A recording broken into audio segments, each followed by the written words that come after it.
ان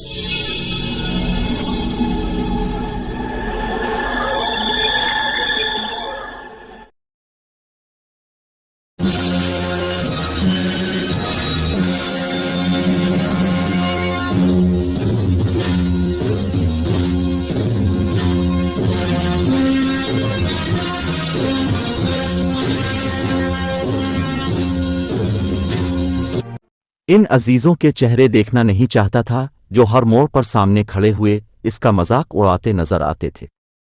اب آگے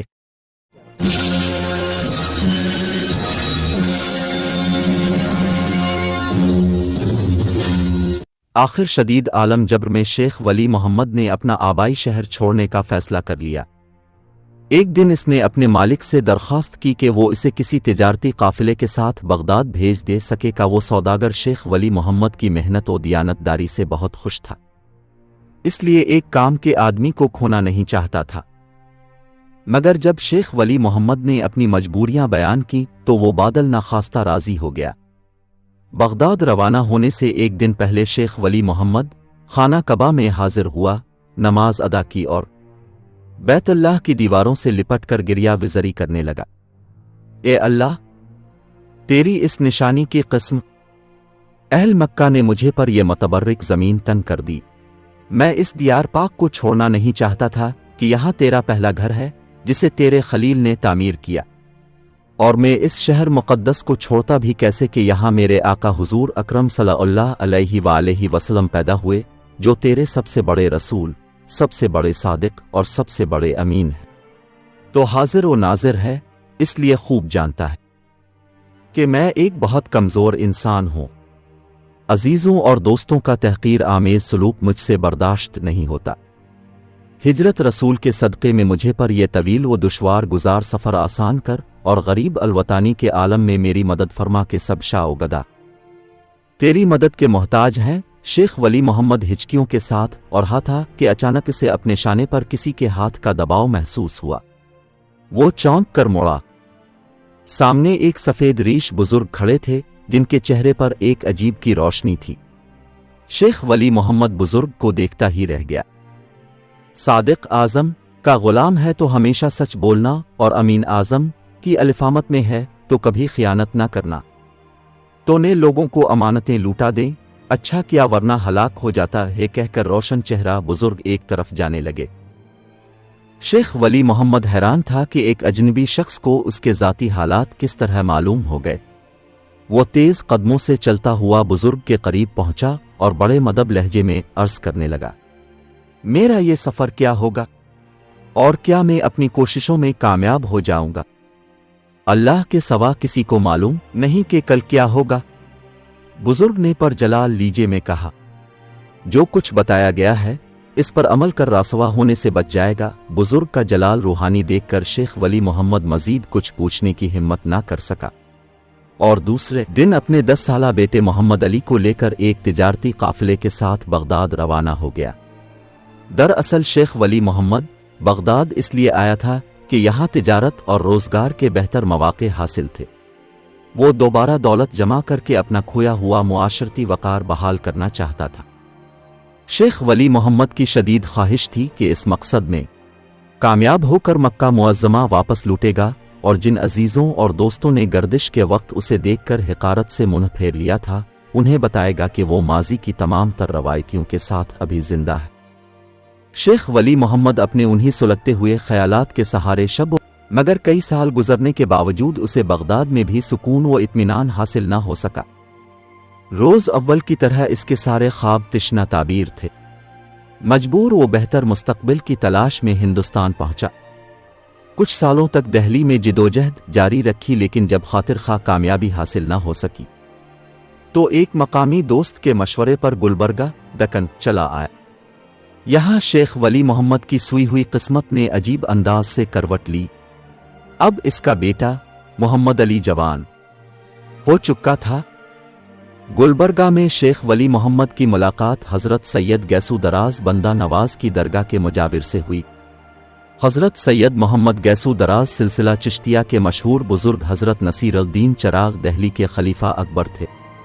दक्कन के लोग फ़र्द अक़ीदत व मोहब्बत में आपको बंदा नवाज के लक़ब से याद करते हैं। सैयद गैसू दराज की बारगाह के सज्जादा नशीं शेख हादी शेख वली मोहम्मद को इसलिए अजीज़ रखते थे कि वो कबीला कुरैश का एक मुअज़्ज़ज़ फ़र्द था। फिर आहिस्ता आहिस्ता ये क़ुर्बत गहरी दोस्ती में बदल गई। मोहम्मद अली एक खूबसूरत, तालीम याफ्ता और साले नौजवान था।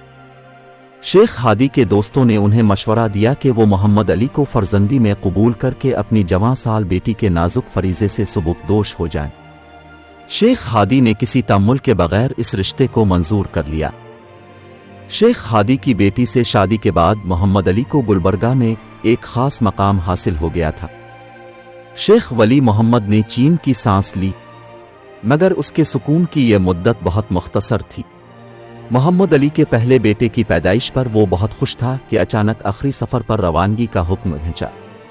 आखिर शेख वली मोहम्मद चंद रोज़ बीमार रहकर दुनिया से रुखसत हो गया। बाप के इंतकाल के बाद मोहम्मद अली गुलबर्गा से तर्क सुकूनत करके रियासत बीजापुर चला आया। यहाँ उसने कई साल तक पुरआसाइश जिंदगी बसर की, मगर बीजापुर के जवाल के बाद मोहम्मद अली नकल मकानी पर मजबूर हो गया।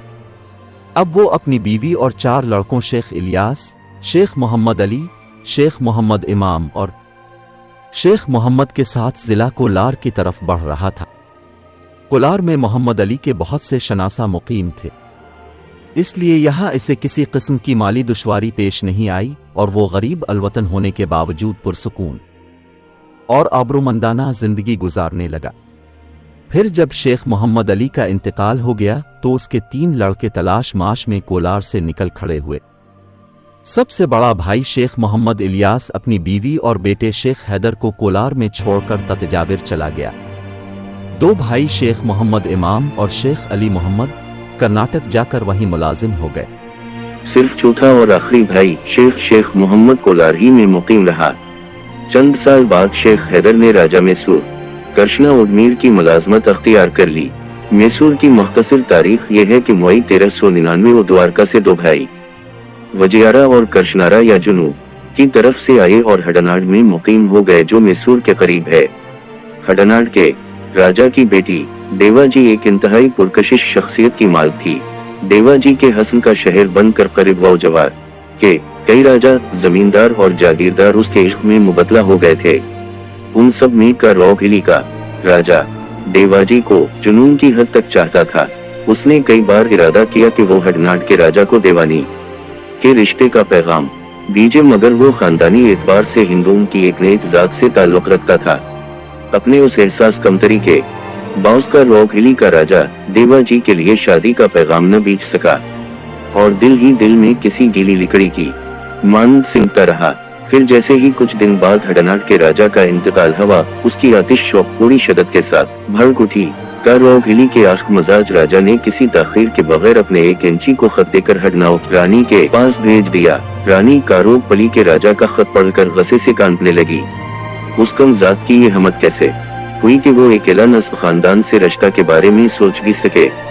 कारोगिली के इंची ने रानी हडनाड का एक लफ्ज राजा के गोश गुजार कर दिया।